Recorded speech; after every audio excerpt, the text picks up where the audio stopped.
Hello, my lovely people. Welcome to my YouTube channel. This is your girl Zara. दोस्तों इस video में बात करेंगे चॉइस वर्सेस सरेंडर की। क्या आपने कभी भी नोटिस किया है कि life is all about making choices, right? आप हर सुबह जब उठते हैं तब चॉइस बनाते हैं कि आज मैं ऑफिस जाऊंगा तो इतने बजे जाऊंगा, अगर मुझे ऑफिस जाना है कल तो मैं ये कपड़े पहनूंगा, then you are making a choice. मैं ऑफिस में लंच ये लेके जाऊंगा, then you are making a choice. आज मैं अपने फ्रेंड से इतने बजे मिलूंगा, you are still making a choice. मैं डिनर में ये खाऊंगा, you still making a choice. मैं आज रात को 11 बजे सोऊंगा, you still making a choice. So every time you make a choice and life जो भी जैसी भी है आपकी, उन चॉइसेस का ही रिजल्ट है। अब चॉइसेस आपने जाने में बनाई हो या अनजाने में बनाई हो, नोइंगली बनाई हो या अननोइंगली बनाई हो, और कभी कभी सर्कमस्टांसेस ऐसे हो जाते हैं कि और कोई ऑप्शन रहता ही नहीं और आपको वो चॉइस बनानी ही पड़ती है। तो कहने का मतलब ये है दोस्तों कि choice, when ever you make a choice, उस चॉइस के ऊपर आपका एक डिसीजन होता है, डिसीजन के बेस्ड पे आपका एक्शन होता है और एक्शन के बेस्ड पे आपकी लाइफ का रिजल्ट होता है, उस चॉइस का रिजल्ट होता है। फॉर एग्जाम्पल, आपने चूज किया कि आपको ये लड़का पसंद है, आपने चूज किया कि आप इससे प्यार करती हैं, फिर आपने डिसीजन बनाया कि क्योंकि मैं इससे प्यार करती हूँ मैं इसी से शादी करूँगी। फिर डिसीजन बनाने पर आपने एक्शन लिया, आपने शादी कर ली और रिजल्ट क्या हुआ, आप लोग हस्बैंड वाइफ हो गए। ऐसे ही दोस्तों, जब आप करियर पिक करते हैं तो करियर में भी आप चॉइस बनाते हैं। आप चूज करते हैं कि अच्छा शायद मैं आईटी में अच्छा हूँ तो मैं आईटी की फील्ड में चला जाता हूँ, और आप चॉइस बनाते हैं कि मुझे आईटी में जाना है, then you take a decision कि मुझे आईटी में जॉब लेनी है, then you take action to get that job, and then your result is that you got that job. तो दोस्तों यहाँ पे सरेंडर कहाँ आता है? हम कहते हैं surrender to divine, surrender to divine, surrender to divine. तो सरेंडरिंग टू डिवाइन तो आया ही नहीं ना दोस्तों। अगर आप हर वक्त चॉइस बना रहे हैं हर चीज़ के लिए, दैट मीन्स आप सारा कंट्रोल आपके हाथ में रख रहे हैं। तो डिवाइन कहाँ से आया दोस्तों? यहाँ पे सरेंडरिंग टू डिवाइन कहाँ से आया? When you make the choice कि आपको आईटी में जॉब करनी है, then you're still exercising control. आप भगवान को ये बोल रहे हैं कि मुझे तो आईटी में जॉब करनी है, प्लीज मेरी जॉब लगवा दीजिए। तो कंट्रोल आपके हाथ में रहा ना दोस्तों, भगवान के हाथ में तो नहीं रहा। तो सरेंडर तो नहीं हुआ ये कहीं से भी। उसी तरह जब आप कहते हैं, आप किसी लड़के से मिलते हैं या लड़की से मिलते हैं, आपको वो लड़की पसंद है, भगवान पेरेंट्स मान जाए इस रिश्ते के लिए, भगवान पेरेंट्स मान जाए इस रिश्ते के लिए, बस ये शादी हो जाए। अगर पेरेंट्स नहीं मानते तो कई लोग भाग के भी शादी कर लेते हैं। तो यहाँ पे सरेंडरिंग कहाँ आती है दोस्तों? यहाँ पे तो चॉइस आया ना, यहाँ पे यू आर एक्सरसाइजिंग कंट्रोल। और फिर बाद में क्या होता है, सफरिंग क्रिएट होती है। फिर आप लोग रोते रहते हैं कि मैंने गलत जॉब चूज कर ली, मैं गलत फील्ड में आ गई, मैं इसमें फिट ही नहीं होती, मैं तो कॉर्पोरेट वर्ल्ड में फिट नहीं होती, मुझे कुछ और करना चाहिए। और वो कुछ और क्या होता है, कभी समझ ही नहीं आता। क्यों नहीं समझ आता दोस्तों? बिकॉज आप सारा कंट्रोल अपने हाथ में रखना चाहते हैं। आप चाहते हैं कि मैंने यूनिवर्स को ये कमांड दी कि मुझे यूनिवर्सिटी ऑफ कैलिफोर्निया डेविस में पढ़ाई करनी है, तो मुझे करनी है। तो पूरा यूनिवर्स लग जाए कि इस मैडम को यूनिवर्सिटी ऑफ कैलिफोर्निया डेविस में एडमिशन चाहिए, प्लीज इसका एडमिशन कराओ। पर क्या आपके लिए वो चॉइस सही होती है उस वक्त या गलत होती है, इसका डिसीजन कौन लेगा दोस्तों? कैसे पता चलेगा? ये भी तो हो सकता है कि आपका एडमिशन हो गया और उसके बाद आप पछता रहे थे कि मैंने ये क्यों किया। क्या लोग पछताते नहीं हैं? कितने लोग पछताते हैं कि वो एमबीए में क्यों घुस गए, वो आईटी में क्यों आ गए, आईआईटी में क्यों आ गए, मेडिसिन में क्यों चले गए, काश वो कुछ और कर लेते। It's because guys, you're not surrendered to divine. आप डिवाइन की विल के अगेंस्ट जा रहे हैं। you are exercising free will. जब आप सारा कंट्रोल अपने हाथ में रखते हैं और हर वक्त एक चॉइस बनाते हैं, तो आप फ्री विल एक्सरसाइज कर रहे हैं, आप गॉड की विल के अगेंस्ट जा रहे हैं। And this is the reason कि आपको इतनी ज़्यादा सफरिंग क्रिएट होती है उस बात पे चलने पर। फिर एक टाइम आता है जब आप उसे टॉलरेट नहीं कर पाते और यू टर्न लेना पड़ता है। वहाँ पे आपको समझ आती है कि that's because I have not surrendered, अब मुझे भगवान को सरेंडर करना है। तो इसका मतलब है जब आप चॉइस बना रहे हैं हर चीज़ के लिए, तो आप कंट्रोल एक्सरसाइज कर रहे हैं। लेकिन जब आप सरेंडर करते हैं भगवान को, तो आप लेट गो कर रहे हैं, you are letting go of your control. बहुत लोग ये भी पूछते हैं, मैम लेट गो का मतलब क्या होता है? लेट गो का मतलब ये होता है दोस्तों कि आप कंट्रोल अपने हाथों से छोड़ के भगवान के हाथ में दे दें। आप अपनी जिद छोड़ के भगवान की जिद के आगे झुक जाएं कि वो आपको डॉक्टर नहीं इंजीनियर बनाना चाहते हैं। मे बी वो आपको इंजीनियर नहीं पायलट बनाना चाहते हैं, लेकिन आप इंजीनियरिंग में लगे हुए हैं क्योंकि पेरेंट्स ने बोला है मेरा बेटा तो इंजीनियर ही बनेगा। सबसे बड़ा डिफरेंस जो चॉइस वर्सेस सरेंडर में है वो ये है दोस्तों कि चॉइस से you chase things that you want, आप उन चीज़ों के पीछे भागते रहते हैं जो चीज़ आप चाहते हैं। लेकिन सरेंडर से you allow things come to you. जब आप भगवान को सरेंडर कर देते हैं तो आप भगवान को परमिशन दे रहे हैं कि मैं ओपन हूँ, जो भी आप मुझे दोगे मैं उसे एक्सेप्ट करूँगा। So God will bring things to you, वो चीज़ें आपके पास खुद चल के आएंगी, आपको किसी के पीछे भागना नहीं पड़ेगा। और जब आप चॉइस बनाते हैं तो आप फ्री विल एक्सरसाइज करें, और फ्री विल याद रखिए सिर्फ 3 से 4% ही होती है। और जब आप सरेंडर करते हैं तो आप गॉड की विल को चूज कर रहे हैं, फिर गॉड जो आपको देंगे तो उससे अच्छा क्या हो सकता है दोस्तों? क्या उन्हें नहीं पता क्या सही है क्या गलत है आपके लिए? क्या आपको चाहिए versus what you want, what you need versus what you want.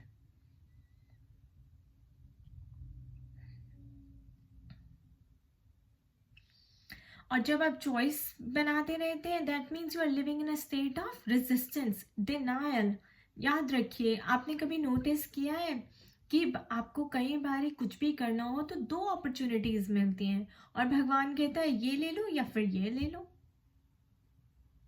अगर मैं अपनी बात करूं फॉर एग्जांपल, तो मेरे पास 2 अपॉर्चुनिटीज थी, या तो मैं होटल मैनेजमेंट में चली जाऊं या फिर मैं बायोटेक्नोलॉजी में चली जाऊं।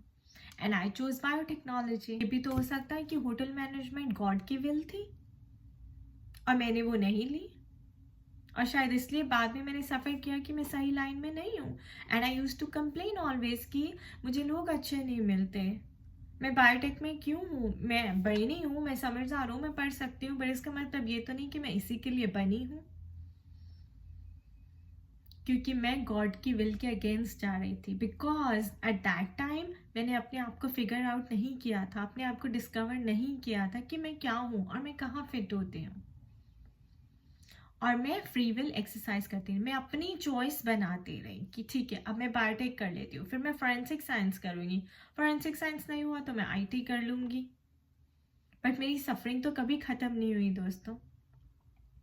तो सफरिंग एंड करने का सबसे बढ़िया तरीका है that you surrender to divine, you give the control to divine, you let go of your choices, you don't make any choice then, you just follow जो भगवान आपको इंस्ट्रक्शन देगा, जो भगवान आपको डायरेक्शंस देगा, जस्ट फॉलो दैट। एंड उसके बाद आपकी जो सफरिंग है वो इनफाइनाइट अबंडेंस में टर्न हो जाएगी।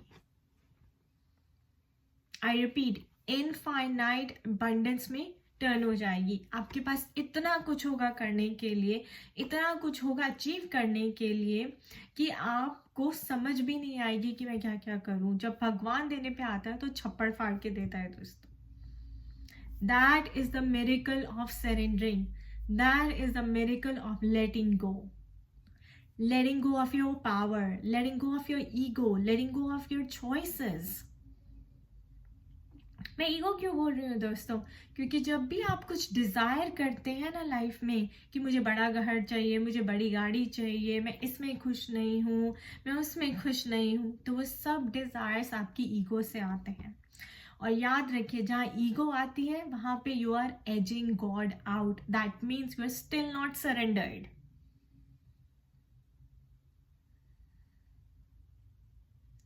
अभी भी आप एक कंट्रोल पावर एक्सरसाइज कर रहे हैं।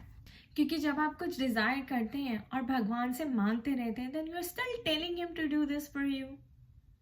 यू स्टिल टेलिंग हिम कि यार मेरा फॉरेंसिक साइंस में एडमिशन करा दो, प्लीज़ मेरी आईटी में जॉब लगवा दो। फिर से भीख मांग रहे हैं, फिर से उसको भगवान को इंस्ट्रक्शंस दे रहे हैं कि ये कर दो, बुक कर दो। No, friends.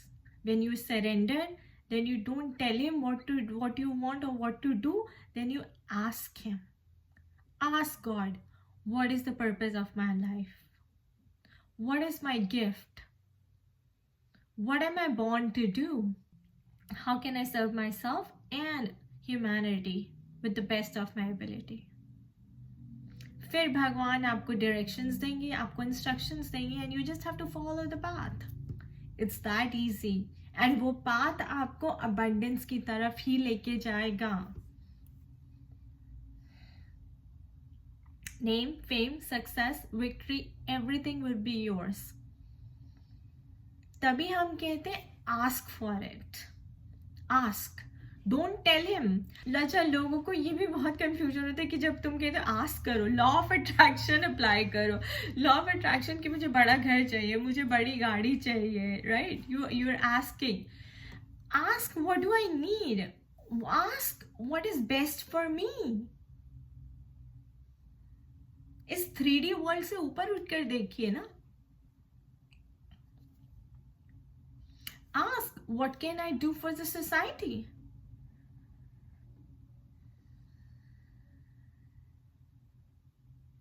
तो जब आप आस्क करते हैं ना दोस्तों, तभी हम कहते हैं कि लॉ ऑफ अट्रैक्शन बेस्ट काम करता है। You ask for it, then God will give you the opportunity, then you have to work upon it. Ask, believe, receive and work on it. मैं सबसे बढ़िया रिलेशनशिप का एग्जाम्पल यहाँ पे coat करना चाहती हूँ। ये टॉपिक वहीं से निकल कर आया है और शायद आप इससे अपनी लाइफ में रिलेट कर सकें।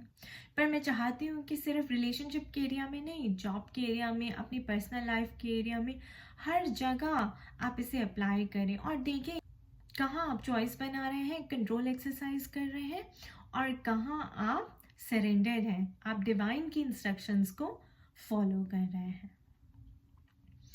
तो दोस्तों, केस ऐसा है कि हस्बैंड का अफेयर चल रहा था बाहर, एक्स्ट्रा मैरिटल अफेयर। तो वाइफ ने क्या किया, उन्हें ये लगा कि ठीक है मैं भी अफेयर कर लेती हूँ, तो इसे मज़ा चखाने के लिए। जब ये मुझे किसी और के साथ देखेगा तो इसको भी बुरा लगेगा और इसको रियलाइज हो जाएगा कि कैसा फील होता है। Don't do this, don't ever do this.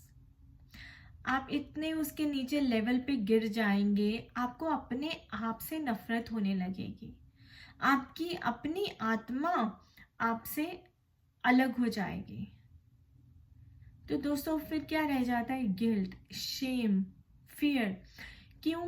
क्योंकि उसके बाद आपने भी वही गलती की जो उन्होंने गलती की, तो आप उनसे अलग कैसे हुई? आप उनसे अलग नहीं हुई। चलिए, अब गलती हो गई। अब बात आई है, अब हस्बैंड को पता चल गया कि आपने गलती की है, तो वो अपनी गलती तो मान नहीं रहे हैं, लेकिन आपको गलत ठहरा रहे हैं। और अब बात पहुंच गई है सेपरेशन तक की। सेपरेशन हो चुकी है और वो दोनों, लड़की चाहती है कि सब कुछ ठीक हो जाए, वो मुझे माफ कर दे, मैं उसे माफ कर दूं और हम दोनों एक दूसरे को अपना लें। तो दोस्तों, आप ये चॉइस बना सकते हैं, भगवान के सामने प्रे कर सकते हैं कि भगवान प्लीज सारा रिश्ता ठीक कर दो, सब वैसे ही हो जाए जैसे पहले था।